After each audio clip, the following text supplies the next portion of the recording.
I grew up in the city and had a great time there, but was ready to move on and really had this pull to get out of the noise. And we both had a passion for growing food and really wanted to expand that part of our lives. I've always wanted to live in a little cabin and just be able to be quiet and focus on music. And then I knew it would involve a lot of work, but that the upfront investment, both in time and money, would be saved drastically in the reduction of rent over the years, which is a big piece. I think like the financial freedom to be able to grow our businesses and do what we want was a big part of it for me, and the ability to grow food and just be closer to the plants and animals and around is, yeah, really awesome. So I was really inspired to move out here, partially because I love Wick so much, but I think it was a really natural and organic shift in my life too. I definitely just like felt this pull to want to just have a bit of a quieter experience. It really did seem like the best, most natural step for me. Even though I was afraid to do it, I was also like, you know what, there's actually nothing else that I really feel like is more aligned than just making this big jump away from the kind of the only life I had known.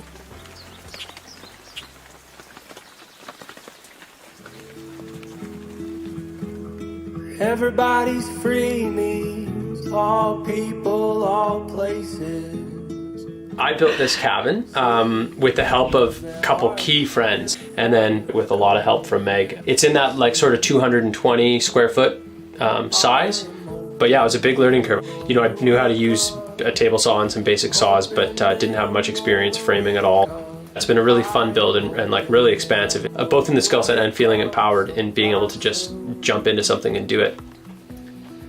I've been living in this cabin for 5 years, and initially it was like very bachelor pad. None of the walls were even finished. It was just like used drywall patches with holes in different colors and everything. And the cabin actually ended right here. So that black window you see there was actually right here. You can see the old window framing. And the kitchen counter was just one single long counter that went to about here. And then my lovely to-be wife Megan moved in, and very quickly it was not big enough. And so later that summer we punched this wall out and then had a whole like new living space as the kitchen, which was like a really good addition. The cabin's like a lot of salvaged material, the vast majority of it, I would say. I think the stuff that comes to mind that we bought new was like the rafters and floor joists and all the plywood. But like all the studs were like used 2x4s. The drywall that's underneath all the mud was all used. All the roofing was used in an old barn. The floor is used. Lighting rigs were all used. The doors, the windows, the sink. We didn't actually buy very much new. Other than the core wood stuff that I listed, nothing else was bought new, which is really exciting and kept the price like way, way, way down.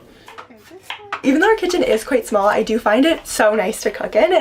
Love having all open shelving. One thing that we did kind of have to pick between was that we wanted so much light, so we do miss having some extra shelving, but honestly I wouldn't trade it for the world because we get like our beautiful views. And yeah, actually for a small kitchen, we do have a ton of counter space, which is super nice, and that was something that was like really important to us. Got our 2-burner cooktop here. It's electric. Got our mini fridge here. And then one of my favorite parts about our cabin is our small oven. Honestly, I swear by it. Cooks everything super well. And we also did stock, like we love doing big stock ups on dry goods. So we've got big bags of oats and cane sugar, flour, all of that stuff, which is super handy. And it is doable in a tiny house, even though it's hard to have lots of back stock. Got a super cute shelf. We both love reading a lot, so got all our favorites here. And yeah, this is really helpful for storage. It's something that you definitely have to get used to because we do have the slanted roof. You gotta get a little workout having to bend down, but it's good. Like we don't keep anything that we have to like go back and forth too often. So here we have our double bed, and it's a super good use of space here tucked in the corner. Yeah, we love our little corner. And then in terms of storage, so we've got 2 drawers down there. That one's mine and that one's Luke's. It's where we keep the majority of our clothes, along with this cabinet right there. We keep a bunch of clothes, mostly bigger sweaters and things like that. It does open this way. And then we also have these 2 awesome little chairs that are super easy. You can kind of like fold them up and put them away when you don't want them, but really nice to have. So for our bathroom, we do have an outhouse, which has a composting toilet. So it's like a sawdust kind of system. We're fully on the electrical grid here, and the water's from a well, and we heat with wood primarily and this little wood stove. This is our little potbelly wood stove. These sorts of small wood stoves I don't think are designed to have fires going for 4 or 5 hours in them. It's instead like you get like a really hot fire going, which is really efficient and burns the cleanest.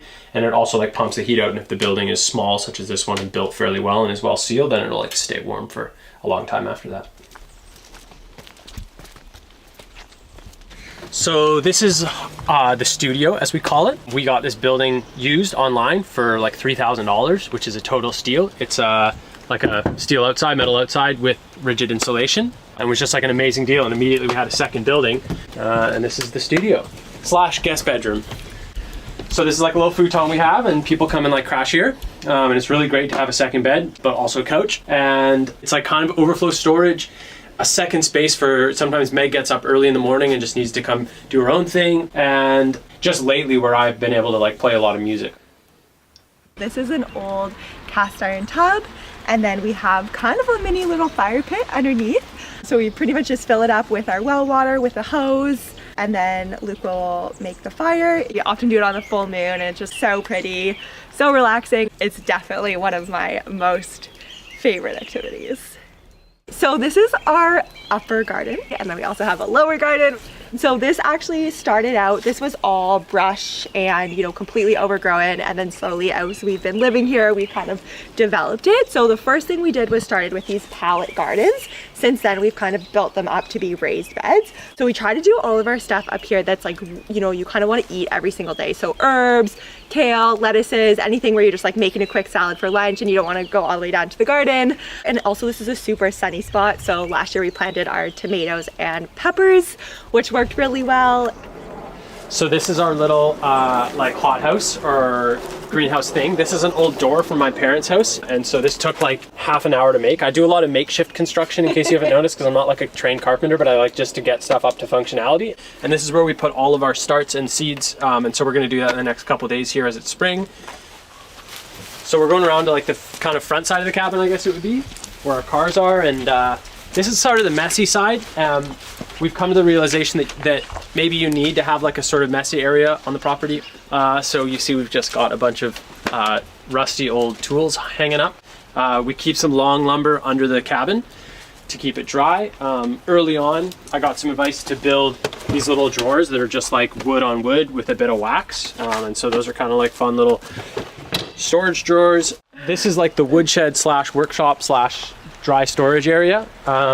That's proving to be one of the hardest things on this property, especially living on the West Coast, is just like having enough covered, dry, flat space.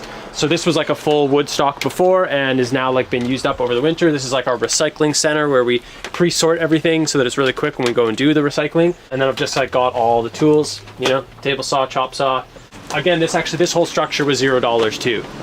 Maybe the roofing was like $40 used or something like that. There's always going to be a bit more stuff than you can probably fit in your small home, and so having an overflow area where there's just like a garden shed or something that you can just kind of keep the stuff you don't want inside is really important.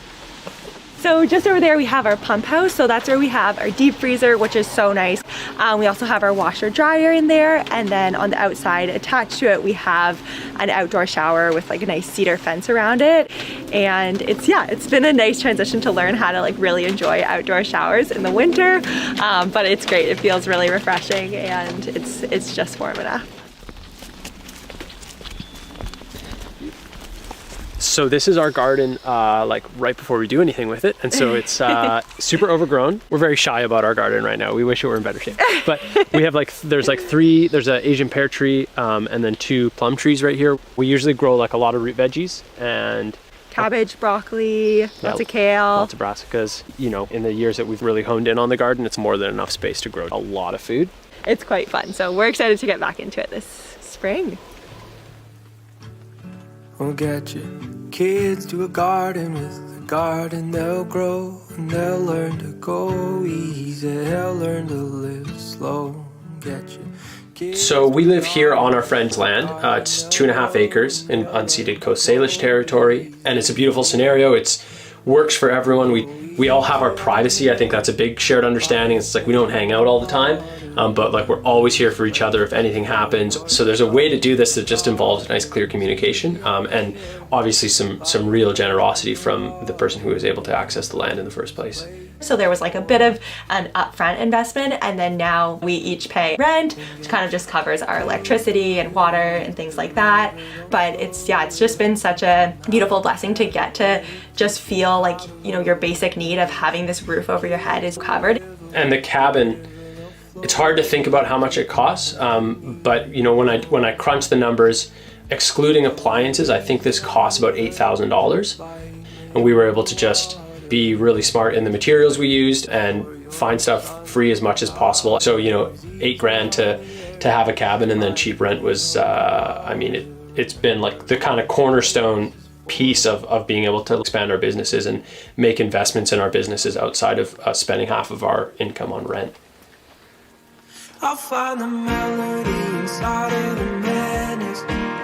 There's something beautiful inside. I am a folk musician, songwriter, activist. I do a lot of different stuff, but it all involves, you know, writing music and getting people stoked on the planet and taking care of each other and the power of community. And it's been an amazing path over the last 12 years of doing that. I've released 5 albums maybe, and I'm, you know, constantly putting out music and touring around, and I play a bunch of awesome festivals in this part of the world.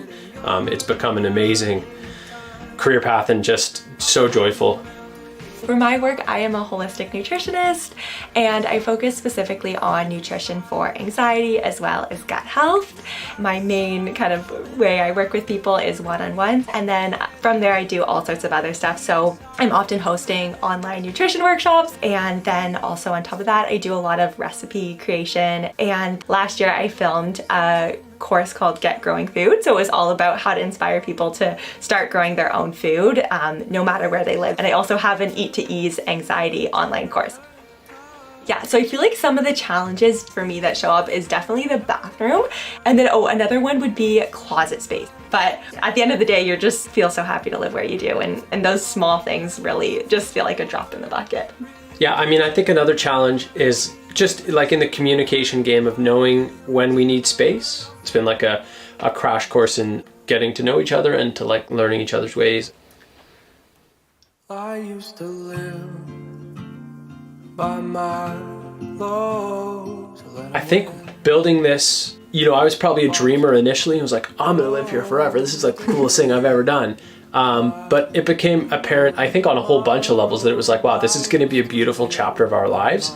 We better soak this up, because one day we're gonna have a kid and it's just gonna be a different thing, and we're gonna think back to that time we just lived in like a little shack on the hill and paid almost no rent, and we're able to just like really live our lives to the fullest. I think there's a beauty in living lightly. There I stay, now I'm like the tide. Subscribe to Exploring Alternatives and check out our playlists for more stories like this. You can also follow Luke and Megan on Instagram. Thanks for watching.